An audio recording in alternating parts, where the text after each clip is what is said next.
একটু জিজ্ঞাসা করে দেখেন, এই যে লক্ষ লক্ষ মানুষ যে শহীদ হলেন, এর মধ্যে আওয়ামী লীগের কয়জন নেতা ছিল? একটু আপনারা সাংবাদিকরা একটু জিজ্ঞাসা করে দেখেন তো, তারা কয়জন ছিল?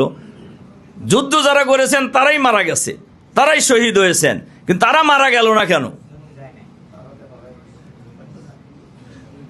আমি খুব সিনসিয়ারলি আমি আপনাদেরকে জিজ্ঞাসা করতেছি। আবুল মনসুর আহমদ সাহেবের বই আমি পড়েছি, আপনারাও অনেকেই সাংবাদিকরা হয়তো পড়েছেন।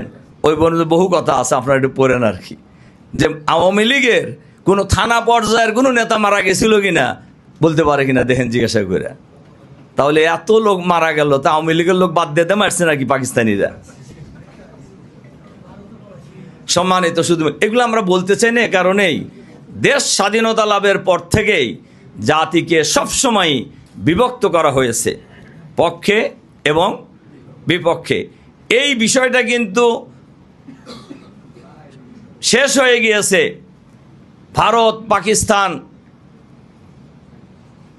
বাংলাদেশের ত্রিপক্ষীয় চুক্তির মধ্য দিয়েই এই বিষয়টা কিন্তু মীমাংসা হয়ে গেছে।